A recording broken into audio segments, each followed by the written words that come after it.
사도행전 10장입니다. 44절에서 46절까지 교독하겠습니다. 제가 먼저 44절 있습니다. 베드로가 이 말을 할 때에 성령의 말씀 듣는 모든 사람에게 내려오시니 베드로와 함께하온 같은 신자들이 이방인들에게도 성령 부어주심으로 말미암아 논라니.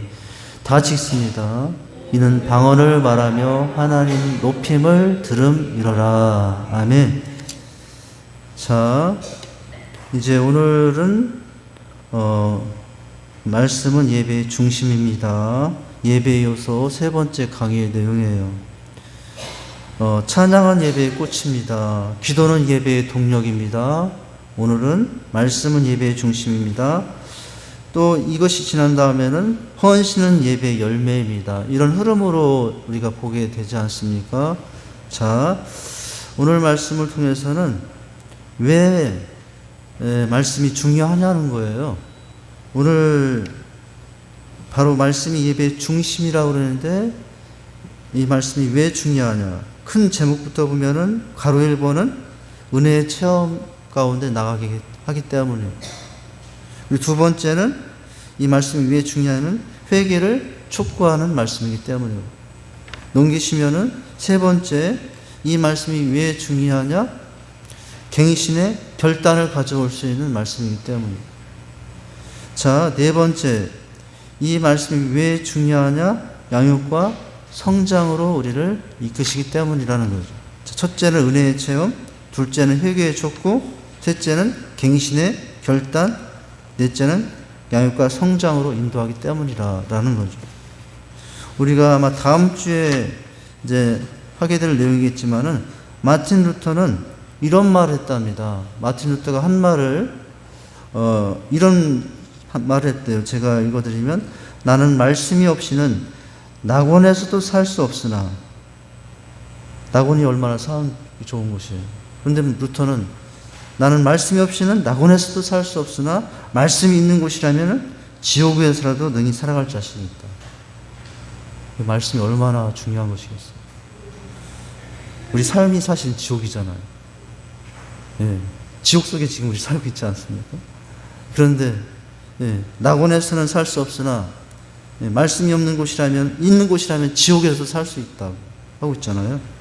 루터의 고백. 자, 그것은 마치 우리가 지옥과 다름없는 이 세상에서도 하나님의 말씀이 우리에게 보여주는 소망으로 모든 재난과 십자가를 극복하는 것과 같다. 이렇게 말씀을 했다는 거죠. 자, 말씀이 왜 중요한 것인가를 보게 되죠. 자, 첫 번째 문장부터 보면은 예배는 거룩한 만남이다 라고 하는 거예요. 예배는 하나님과의 만남이죠. 찬양을 통해서 하나님을 만나고, 또 말씀을 통해서 하나님을 만나고, 기도를 통해서 하나님을 만나고요. 예배는 하나님과의 만남이지 않습니까?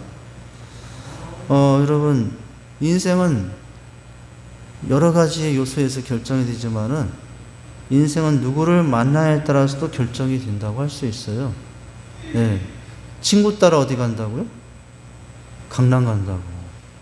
친구 잘 만났더니 강남 가나요? 우리는 예수님 만났더니 어디 간다? 천국 간다. 저는 그게 떠오르더라고요. 네. 친구 따라 강남 가는데 우리는 주님 따라 천국 간다. 만남이 중요하다고요. 만남. 누구를 만나느냐. 여러분, 어떤 부모를 만나느냐 중요해요. 어떤 부모를 만날 때 자식의 삶이 180도 달라질 수 있다고. 좋은 부모 만나면 자식 복 받지만 참 안 좋은 부모 만나면 어려워지. 여러분, 또 어떤 스승을 만나느냐, 어떤 지도자를 만나느냐, 또 반대일 수 있잖아요. 내가 어떤 자식을 만나느냐. 내가 난 자식이지만은 또 어떤 자식을 만나느냐. 예, 중요하잖아요. 만남이 중요해요. 근데 예배는 바로 이런 만남을 허락하시는 건데, 그 만남은 말씀 속에서 이루어진다는 거죠. 자, 예배는 거룩한 만남이다. 하나님을 인격적으로, 영적으로 만날 감격을 누리는 것이죠. 그런데 하나님은 우리를 만나주실 때 특별히 무엇으로 만나신다고요? 말씀으로 만나 주신다는 거죠. 여러분, 어떤 분은 그럽니다. 너 그렇게 하나님 믿니? 예수님 믿니? 그 하나님이 정말 살아계시다면 내 앞에 나타나면 나 바로 하나님 믿을게. 예, 그런 분들이 있어요. 우리 가족 중에 있어요. 목사인 저 앞에서 누구라고 밝히면 안 되겠고, 야, 너 목사인데 하나님 믿으라고 그러면 내가 하나님이 내 눈앞에 나타나면 믿을게. 예, 예. 근데 하나님 우리를 만나실 때 오늘 말씀에서 보시지 그렇게 직접 나타나서, 물론 그렇게 특별한 만남도 있겠죠. 사도 바울은 다메섹 도상에서 햇보다 더 밝은 주님을 만나서 고꾸라져서 하나님을 만나기도 했잖아요. 특별한 경우죠. 예. 왜 특별하냐면 그 사람은 그렇게 하냐면 예수 안 믿는 아주 독한 사람이기 때문에 그러는 거예요. 근데 그런 체험이 없으면 그만큼 내가 좋은 사람이구나 생각하시면 돼요.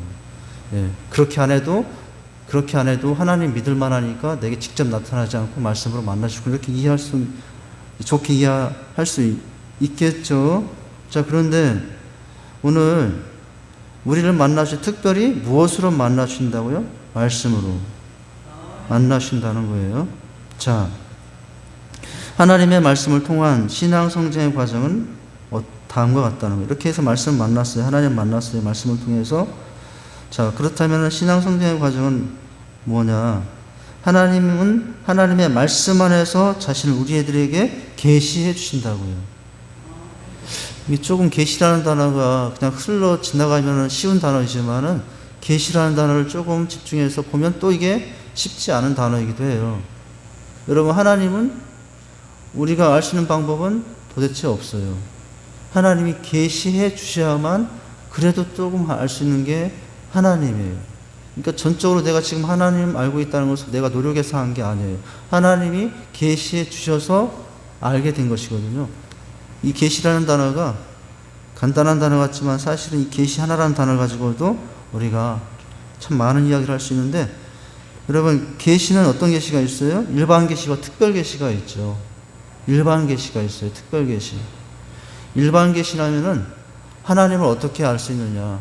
하나님을 안 믿는 사람들도 저 웅장한 자연을 보면서 어떤 생각을 합니까? 안 믿는데, 참 창조주가 천지를 만물을 지으신 하나님이라는 말은 안 할지라도 이 우주 만물을 지은 사람이 참 대단하구나. 여러분, 이게 일반 계시거든요.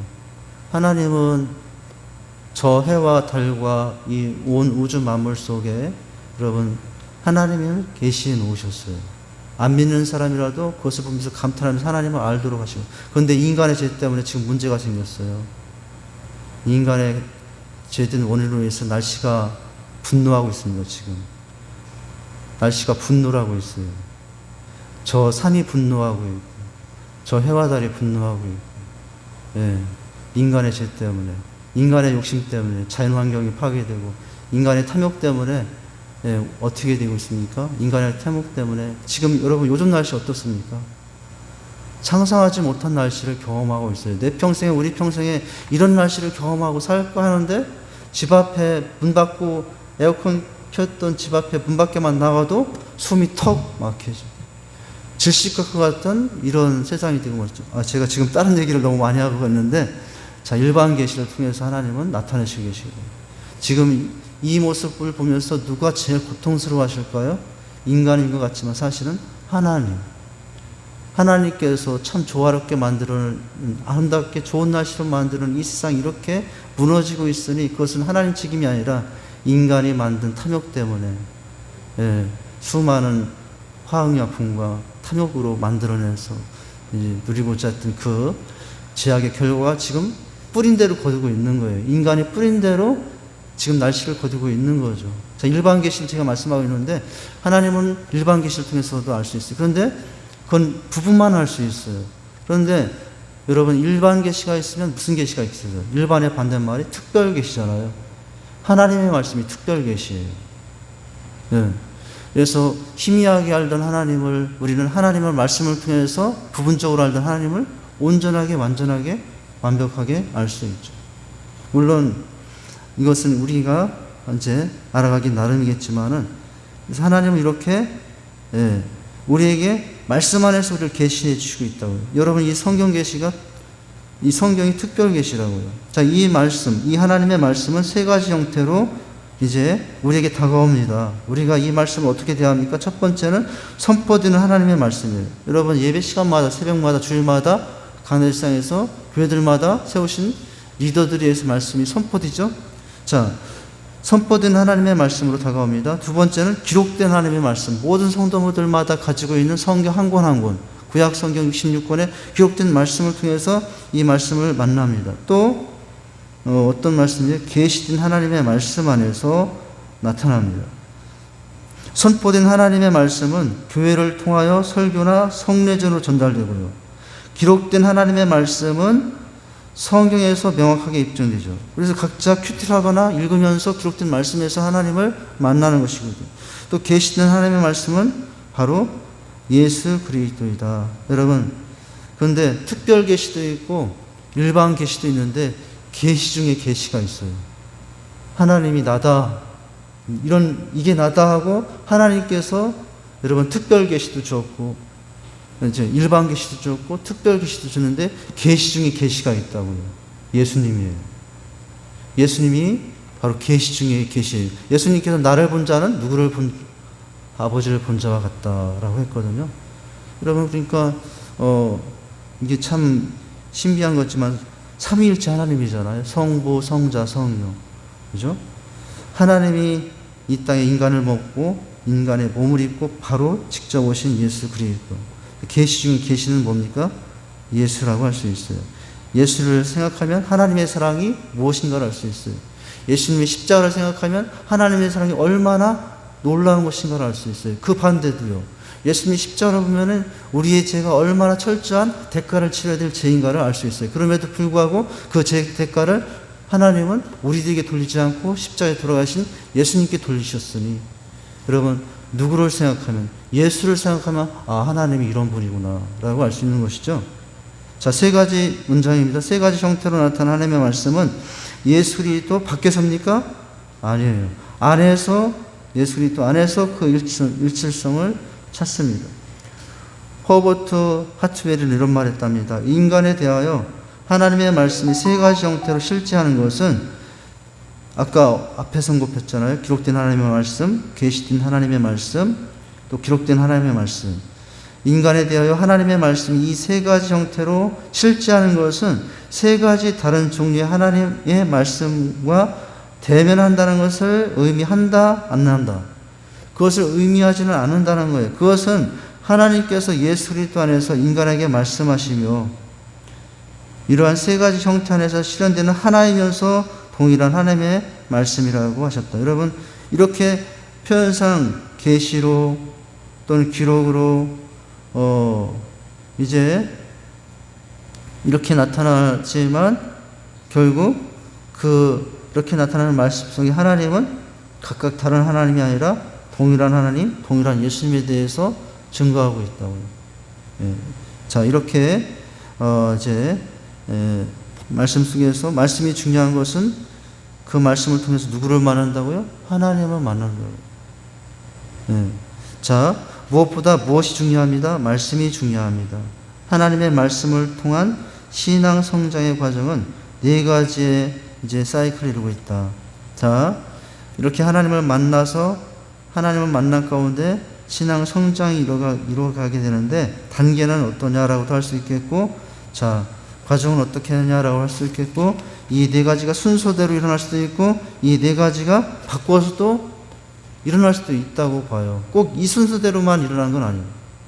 하나님의 말씀을 만나서 은혜를 체험하고 회개하게 되고, 여러분, 이제 변화받게 되고 성장하게 되는 것은 꼭 이 순서대로만 아니라 이게 동시에도 일어날 수 있는 것이고, 또 순서상 이것이 3, 4, 2, 1로도 될 수 있는 것이고 4, 3, 1, 2로 될 수 있는 것이고, 자, 이렇게 된다는 거죠. 꼭 이 순서만으로 되는 건 아니나 중요한 것은 말씀 속에 이 네 가지의 성장의 은혜를 체험하게 된다는, 그래서 말씀이 중요하다는 거예요.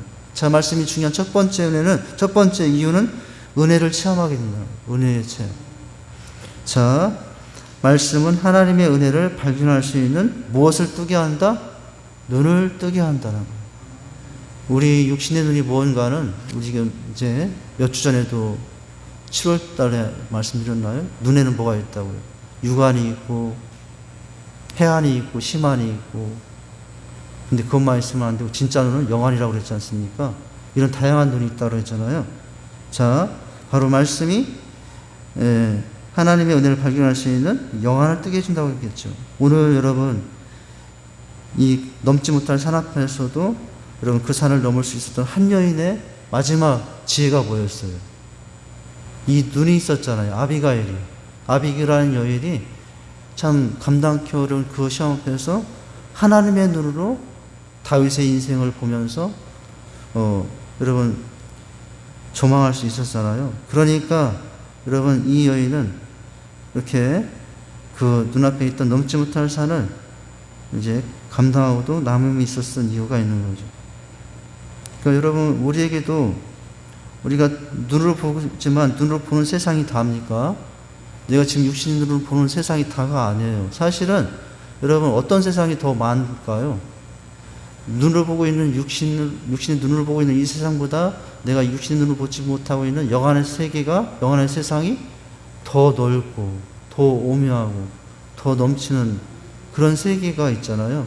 여러분 믿음의 사람들은 바로 그 믿음의 눈으로 그런 세계를 소망하고 바라보는 사람들이잖아요. 여러분 우리가 지금 하나님을 무엇으로 봅니까? 육신의 눈으로 봅니까? 믿음의 눈으로 하나님을 봐요. 우리가 하나님의 나라를 여러분 지금 어떻게 봅니까? 육신의 눈으로 하나님의 나라를 봅니까? 믿음의 눈으로 하나님의 나라를 보고 그리워하고 소망하고 있지 않습니까? 자, 말씀은 바로 우리의 눈을 뜨게 해준다는 거예요. 사도행전 오늘 읽었던 말씀입니다. 베드로가 이 말할 때 성령이 말씀을 듣는 모든 사람에게 내려오시니 베드로와 함께 온 할례 받는 자들이 이방인들에게도 성령 부어주심을 인하여 놀라니 이는 방언을 말하며 하나님의 높임을 들음이러라 라고 말씀하고 있죠. 여러분 베드로가 말씀을 이 말할 때, 즉 설교할 때 누가 임했습니까? 성령이 임하여 그 듣는 귀를 열어 은혜를 받게 하고 있죠. 여러분 오늘 우리가 새벽에도 주일에도 수요일에도 또는 셀레베 가운데서도 누가 오셔서 은혜를 체험하게 하고 있나요? 성령이 오셔서 여러분 믿음의 눈을 밝혀주심으로 말미암아 들을 걸 듣게 하시고 볼 걸 보게 하시고 깨달을 걸 깨닫게 하시면서 은혜를 체험하시는 은혜가 있는 줄 믿으시기 바랍니다. 예배 가운데 선포된 하나님의 말씀은 천차만별의 그리스도인들에게 여러 가지 방법으로 하나님의 은혜를 체험하게. 여러분 똑같은 말씀인데도 오늘 똑같은 말씀을 우리가 오전에도 받았지만 사람들마다 천차만별로 받은 분야가 다 다르잖아요. 똑같이 받는 건 아니거든요. 천차만별의 그리스도인에게 은혜를 체험하게 하고 계세요. 자, 그것은 믿음의 확신. 그 말씀을 통해서 우리가 체험하는 게 뭡니까? 없던 확신이 생기고, 여러분 말씀 가운데 체험한 이런 체험이, 여러분 이런 체험이 있기를 바랍니다. 늘 의심했는데 믿어지는 체험을 하시길 바라요. 여러분 또 말씀 가운데 말씀을 듣고 나니 기쁨이 체험이 돼요. 감사와 자비로운 마음이 내 안에 솟아나요. 하나님을 찬양하는 마음과 행동이 나타나요. 여러분 이게 체험이라고요. 이런 체험의 신앙이 될 수 있기를 바랍니다. 여러분 체험이라고 그러면은 우리는 어떤 걸 꼭 생각하냐면은 무슨 환상을 봐야 되고 무슨 병 고치는 장면을 이제 내가 봐야 되고 귀신이 쫓아가는 것을 봐야 되고, 여러분 이제 그런 체험을 제가 무시하거나 없다는 것도 아니에요. 근데 그것만 생각하면 그것만 체험이 아니라고요. 여러분 신앙은 체험이에요. 체험주의가 되면 위험해져요. 체험주의가 되면 이기도원 저기도원 신령한 사람 누군가 그것만 찾아갈 거예요. 체험주의가 되면. 그러나 체험주의는 하지만 신앙은 체험이 된다고요. 어떤 체험이 돼요? 우리가 말하는 체험은 어떤 체험이에요? 의심했었는데 믿음이 생기는 체험이에요. 내 마음이 늘 딱딱하고 굳었던 독한 마음이었는데 하나님의 말씀을 듣고 나니 그 독한 마음이 풀어지고 자비한 마음이 생기는 체험이에요. 할렐루야. 여러분, 이런 체험이 있는 신앙이 되어야 될 줄 믿습니다. 말 한마디가 이제 달라지는 거예요. 바라보는 시야가 한번 달라지는 거예요. 여러분, 똑같이 보고 있지만 이전에는 판단하고 비난하고 정죄하는 모습 바라봤지만은 이제는 그렇게 안 봐요. 이제는 아이고 참 안 됐다. 아이고 참 너무 불쌍하다. 이런 체험이 있기를 바랍니다. 이런 체험으로 사람들을 바라보고 그렇게 될 수 있기를 바라요. 또 어떤 체험도 있어요. 또한 상처받은 마음이 위로하고, 내가 도대체 어디서 가서 위로를 받을 수 없었는데 오늘 예배 듣다 보니까 말씀을 통해서 여러분 어떻게 돼요? 말씀을 통해서 위로를 받아야죠. 네. 물론 여러분 말씀을 통해서 책망하실 수도 있어요. 그것도 체험해요. 말씀이 내 머리를 막 두둥으로 칠 수 있다고요. 네. 그리고 어떤 분은 그러잖아요. 오늘 목사님이 나를 깠다고. 아, 이런 말 하면 안 되는데. 네. 그런데 여러분 그것도 체험이에요. 그것도 체험인 거예요. 그런 것 저런 것도 없이 그냥 한 귀로 듣고 슬러가 버렸다면 그 사람은 체험이 없는 거예요. 이제 생각은 그렇겠지만 사실은 누가 그렇게 그 마음에 가책을 준 거예요? 하나님께서 그래도 그 체험을 하게 하시는 거잖아요. 그 체험이 있는 사람은 그래도 소망이 있어요. 듣고 왔는데 위로를 받다거나 하나님의 책망을 받는 그 사람은 소망이 있어요. 그런데 늘 나오는 자리 그냥 졸다가 가면 다 끝이야. 도대체 예배를 하는데 말씀을 통해서 내 마음에 믿음이 확신이 생긴다거나 내 마음이 자비로워진다거나 또 이제 상처받은 마음이 위로를 받거나 또 책망 가운데 이러면 안 되지 이런 마음이 이런 체험을 할 수 있어요. 그 사람은 지금 은혜 받고 있는 중이에요. 자, 상처받은 마음을 위로하고 이웃의 잘못을 용서할 수 있는 마음. 도대체 남편이 용서가 되고 아내가 용서가 안 되는데 오늘 말씀 보다가 듣고 나니까 말씀이 나를 만져서 내가 너를 그렇게 용서했는데 넌 그것 가지고 그 조금만 가지고 용서하지 못하는 이렇게 여러분 이것도 체험이에요. 이게 체험이라고. 이런 게 체험이라고요. 이런 체험이 더 좋은 체험이에요. 제가 지금 그리고 시련과 고통을 이겨낼 수 있는 힘을 얻는 체험을 하는 거예요. 용기를 얻는 체험을 하고. 무엇을 통해서 이런 체험을 하게 된다고요? 말씀을 통해서. 말씀을 통해서. 혹은 하나님의 영원한 세계에 대한 동경과 희망을 체험하게 돼요. 이전에는 이 땅이 소망이 다였어요. 그런데 이제는 말씀을 통해서 이 땅이 아니구나. 하나님 앞에 가야 되겠구나. 하나님 앞에 여러분 하나님 나라도 좋은 나라가 있구나. 저도 어떤 때는 나는 언제 하나님 나라 가나. 그럴 때가 있어요. 이게 막 생을 포기했다는 말은 아니고 기다리는 때가 있어요. 사실은. 이 체험이죠. 자, 혹은 영원한 세계의 동경과 희망을 체험하게 되는 것일 수 있다. 그러나 그 같은 모든 은혜의 체험은 뭐예요? 경험적인 체계적인 그리스도인 각자의 처지의 조건에 맞게 구체적으로 말씀 속에서 주어진다는 거예요. 여러분 주일마다 또는 새벽마다 시간마다 여러분 예배하면서 그냥 자리만 지켰다가 자리만 따뜻하게 하고 가는 사람이 아니라 이런 체험을 하고 가야 되죠. 여기 있는 거 체험 다 하면 좋겠지만은 그 시간에 여기 있는 거 다가 아니라도 여기 있는 것 중에 한 가지라도 말씀을 통해서 체험하고 그렇게 하나님을 만나야 여러분 그런 은혜가 있어야 그 은혜로 살게 되는 것이 아니겠어요? 자, 그러므로 은혜 체험에 있어서 자신의 체험만이 주의할 것인데요. 주의할 게 뭐냐면 자신의 체험만이 유일하게 거룩한 것이라든가 하나님께서 특별히 자신에게만 은혜를 체험하게 했고 다른 사람에게 체험은 아무것도 아니라는 식의 편향된 자기만족은 위험하다라는 거죠. 똑같은 말씀인데 오늘 그 말씀을 통해서 어떤 사람은 위로를 받고 어떤 사람은 책망을 받을 수도 있고 자, 그런데 어떤 사람에게 그래요. 너무 위로가 됐다고. 근데 이상하다고. 나는 위로가 아니라 책망이 됐다고. 여러분 그러면 위로받은 사람은 책망받은 사람을 잘못 체험했다고 얘기하면 안 돼요. 또 책망받은 사람은 위로받은 사람에게 그런 말씀에 위로받느냐고 그렇게 또 내 체험만 강조하면 안 된다고. 자, 사람마다 다 형편과 상황을 아시는 하나님께서 똑같은 말씀이지만 똑같은 말씀으로 그 심령에 들어가지만 위로할 적에는 위로하시고 똑같은 말씀으로 그 말씀에 들어가지만 그 사람에게는 책망할 자는 책망하시고, 이게 여러분 그러니까 하나님이신 거예요. 할렐루야. 자, 이렇게 말씀을 통해서 체험하는 일을 누리게 된다는 거예요.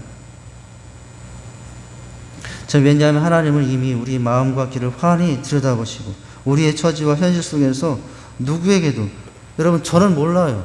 저는 여기에 있는 우리 성도님들의 형편이 구체적으로 오늘 아침에 무슨 일이 있었는지 2주간에 무슨 일이 있었는지 모르지만 그 말씀을 들고 서서 말씀을 전하지만, 여러분 저는 이 말씀이 어떤 사람에게는 위로 다가갈지, 이 말씀이 어떤 사람에게 책망을 저는 몰라요. 그냥 전할 뿐이에요. 예. 근데 여러분 그렇다고 왜 목사님 책망만 하고 저를 또 원망만 하지 마세요. 그 하나님께서 하시는 일이니까 저는 통로일 뿐이고. 예. 자, 예. 누구에게도 독특하고 귀중한 체험할 수 있는 은혜를 주기 때문입니다. 한 말씀인데 100가지로 체험케 하실 수 있는 분. 한 말씀인데 만 명이 모인 총중에 만 가지의 모습으로 오셔서 그 말씀으로 다른 체험을 하시게 할 수 있는 분이 하나님이죠. 예. 그것이라는 거죠. 자, 말씀이 왜 중요한가? 이런 은혜의 체험의 통로가 되기 때문에. 또한 왜 중요한가? 여러분, 회개의 촉구예요. 회개. 말씀을 통해서 이제 돌이키고 돌아보는 회개의 역사가 있게 된다고. 말씀은 거울이라고 그러지 않습니까? 여러분, 거울을 보면은 어딜 갈 때마다 뭘 봐요? 항상 거울을 보고 나오잖아요. 혹시 밥풀이 묻은 건 아닌가?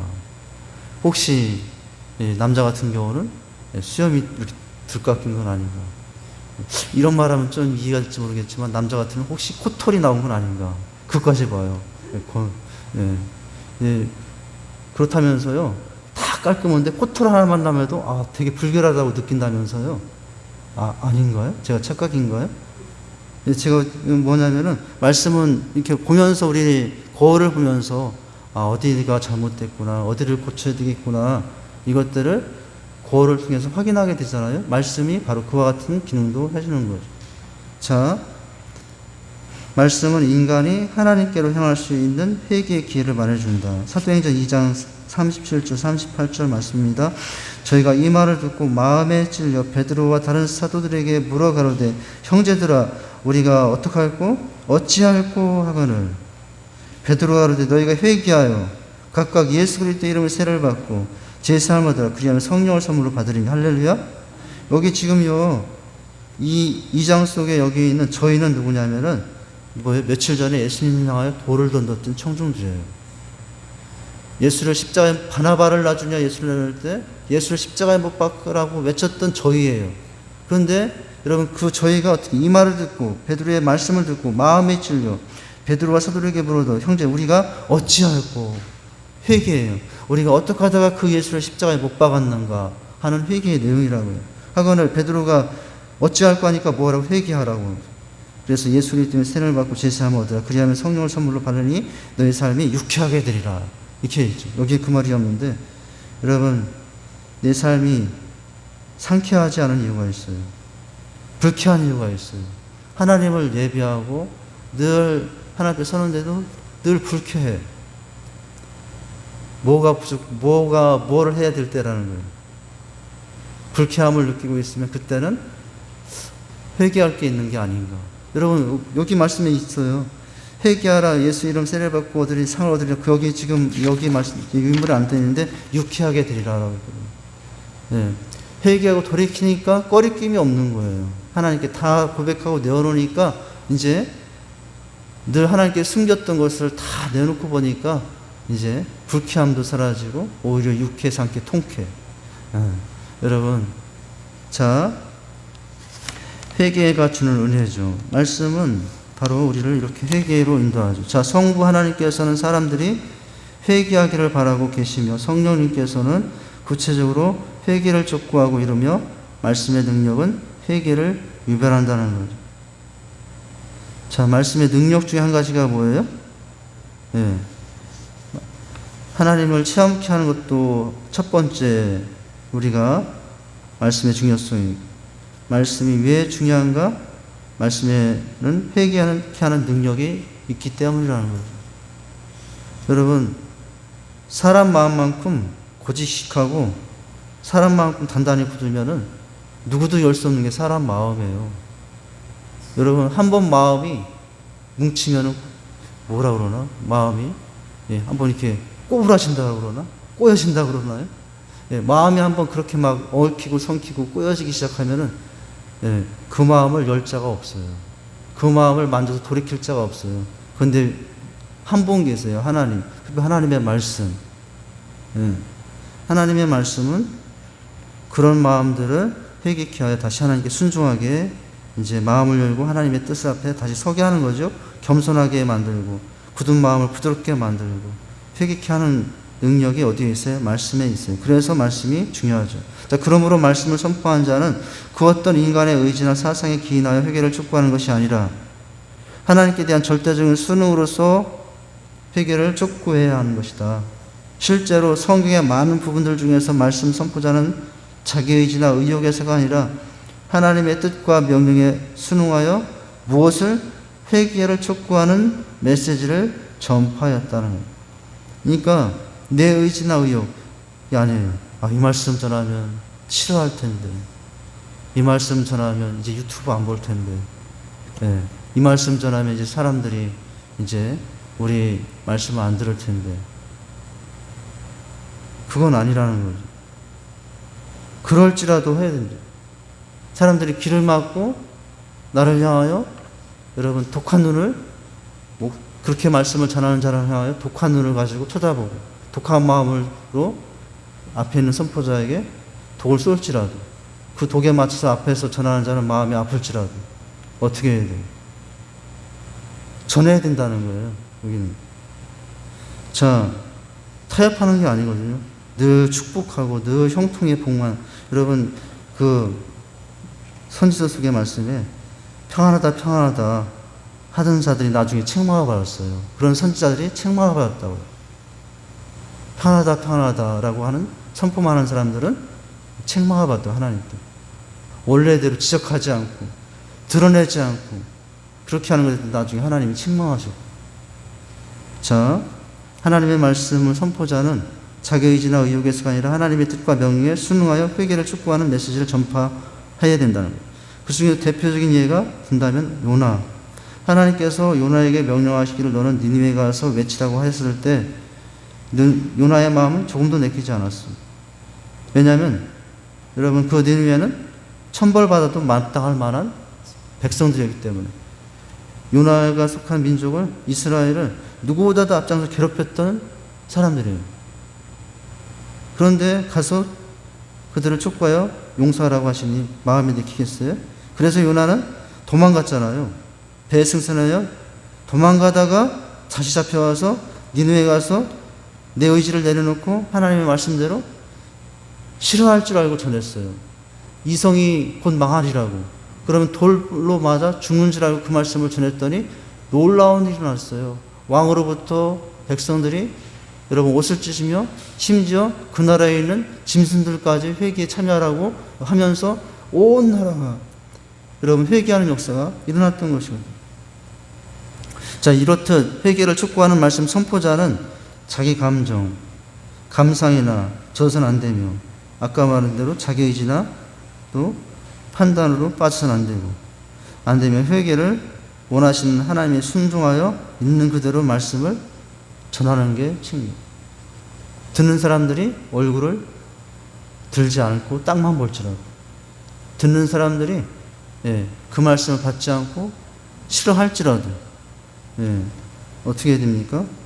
하나님의 말씀의 뜻에 전하여 순종해야 되죠. 왜냐하면 그렇게 해야 사람들 마음이 그렇게 해야 그 말씀이 그 속에 들어가서 회개의 역사를 이룰 수 있기 때문이죠. 예. 여러분, 오늘 요즘에 호세아도 마찬가지. 호세아 고멜을 보면서 이제 얼마나, 여러분, 사실은 이게 뭡니까? 내가 이렇게 살아왔는데 넌 돌아와야 되지 않느냐. 이번 주에 여러분 질문했었잖아요. 그래도 사랑하실까 나를. 그런데 그래도 나를 사랑하신다는 게 이번 주의 말씀. 또다시 나를 사랑하실까. 그런데 또다시 나를 사랑하신 하나님의 사랑이라고 했어요. 영원히 나를 사랑하실까. 반짝하시는 사랑이 아닌가. 그런데 영원히 나를 사랑하시는 것이, 그럼에도 불구하고 사랑하는 것이 하나님의 사랑이라고 했어요. 그러니 돌아오라고 하는 거죠. 여호와를 알자, 힘쓰자, 자, 하나님께 돌아가자. 이것이 나중에 호사의 외침 아닙니까? 회개를 촉구하는 외침이잖아요. 자, 말씀이 왜 중요하냐? 우리에게 회개를 촉구하게 하고 회개케 하여 유쾌한 삶으로 또 더 밝은 삶으로 우리에게 인도해 주기 때문이라는 거죠. 자, 오늘은 여기까지 보도록 합니다. 하나님 아버지, 오늘 말씀이 중요한 것은 그 말씀을 통해서 하나님을 만나고 말씀을 통해서 우리가 변화되는 체험을 하기 때문인지 압니다.